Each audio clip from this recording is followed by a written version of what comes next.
Master plan రోడ్ల కోసం TDR బాండ్లు ఇచ్చిన ఏరియా 2.89 లక్షల చదరపు గజాలు. ఆ ఏరియాకు సంబంధించి జారీ చేసిన బాండ్లు 373. సగానికి సగం అవకతవకలు జరిగాయి. దొంగ జీపీఓలతో రిజిస్ట్రేషన్ చేశారు. వివాదాస్పద భూములను కూడా టీడీఆర్ బాండ్లు ఇచ్చుకున్నారు. 4052 కోట్ల విలువైన బాండ్లను జారీ చేసి భారీ దోపిడీకి, భారీ స్కామ్కి తెరలేపారు తండ్రి కొడుకులు. ఇప్పటి వరకు జారీ చేసిన టీడీపీ బాండ్లే కాకుండా మరో 300 టీడీఆర్ బాండ్లు పెండింగ్లో ఉండగా వాటిని కూడా జారీ చేసేందుకు ప్రయత్నాలు చేస్తున్నారు. కంచి రాము అనే వ్యక్తికి 61 కోట్ల విలువైన బాండ్ నెంబర్ 0356 బాండ్ నెంబర్ 0356 ఇచ్చారు. కానీ అసలు ఆ భూమి అయింది కానే కాదు. ఈ విషయాన్ని తిరుపతి జాయింట్ కలెక్టర్ చెప్పారు. డబ్బులు ఇస్తే అధికారులు ఏమైనా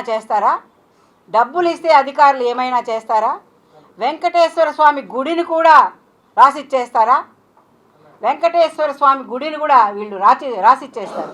చెప్పారు కదా, అన్ని మతస్థులను కూడా నీళ్లు తల్లి మేము డ్యూటీల్లో పెట్టుకుంటామని. ఇంతకన్నా నీచమైనటువంటి ప్రవృత్తి ఇంకొకటి ఉండదు. నీళ్లు తల్లేస్తానే పవిత్రమైపోతారా? అప్పుడు ప్రతి ఒక్కరూ తప్పులు చేస్తారు. ప్రతి ఒక్కరు నీళ్లు చల్లుకుంటే పవిత్రమైపోతారు. జగన్ అలాగే వచ్చాడు కాబట్టి వాళ్ళకి అలాంటి ఆలోచనలే ఉంటాయి.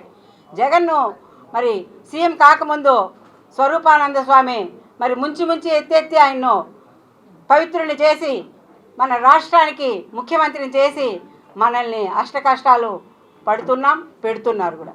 కాబట్టి ఇలాంటి ధోరణే ఉంటుంది టోటల్గా రాష్ట్రమంతా కూడా. వాళ్ళ నాయకులకి, వాళ్ళ అధికారులకి, ఈవెన్ అధికారులు కూడా ఆ విధంగానే తయారయ్యారు.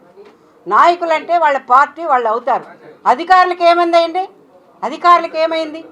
అధికారులు ప్రజాస్వామ్యాన్ని కాపాడాల్సినటువంటి అధికారులు ఈరోజు తుంగలో తొక్కి ఇంతమంది సస్పెండ్ అయ్యారంటే ఈరోజు అధికార యంత్రాంగం సిగ్గుతో తలవంచుకోవాల్సిన పరిస్థితి ఏర్పడింది. పోతే ఈరోజు జేసీ, ఆర్డీఓ, తహసీల్దార్ రెవెన్యూ రికవరీ చట్టం ప్రయోగించి కంచి రాముకి ఇచ్చిన 61 కోట్లను రికవరీ చేయాలి. ఇది మా తెలుగుదేశం పార్టీ యొక్క డిమాండ్.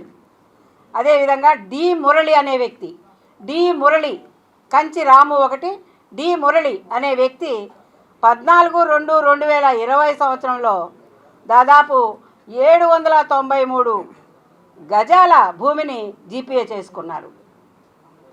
ఈ డాక్యుమెంట్ను సబ్ రిజిస్ట్రార్ ఇచ్చిన విలువ చదరపు గజం 10,000. మొత్తం భూమి విలువ 79 లక్షలు. వాల్యుయేషన్ చేసి జీపీఏ తీసుకున్నారు. ఇది ఏడాది తర్వాత అదే అధికారులు జీపీఏ తీసుకున్న భూమికి గజానికి 160 లక్షల 1.6 లక్షలు వాల్యుయేషన్ కట్టారు. అంటే అతనికి 10,000 రూపాయలతో కొనిపించారు. మళ్ళీ అతనికి టీడీఆర్ బాండ్ ఇవ్వాలంటే 1,60,000 దానికి వాల్యుయేషన్ వేయడం జరిగింది. దీని ఆధారంగా ఆయనకు ఎంత వచ్చింది?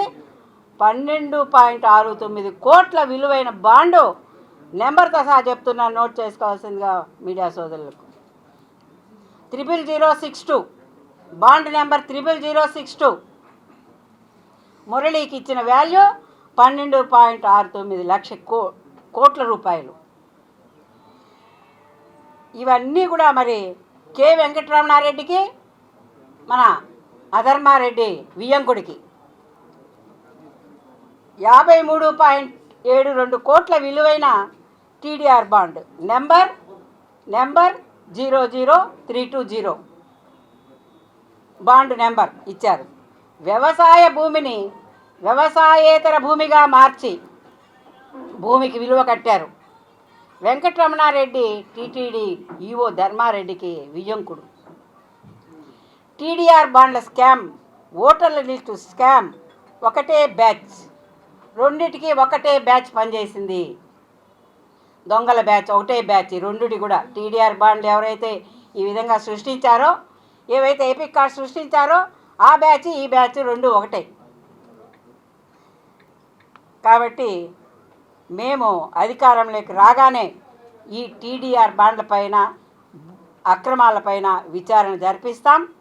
కరుణాకర్ రెడ్డి ఆయన తనయుడు అభినయ్ రెడ్డిని జైళ్ళకు పంపడం ఖాయం అంటూ మేము తెలుగుదేశం పార్టీ తరఫున స్పష్టం చేస్తున్నాం. ఇకనైనా ఈ రెవెన్యూ అధికారులు ఎవరైతే ఉన్నారో కలెక్టర్, జాయింట్ కలెక్టర్, తహసీల్దార్, ఆర్డీఓ, జేసీ వీళ్ళందరూ కూడా మరి దీనికి బాధ్యత వహించాల్సి వస్తుందని కూడా మేము హెచ్చరిస్తున్నాం. కాబట్టి ఇప్పుడేమైనా మీరు తప్పులు సరిదిద్దుకోగలిగితే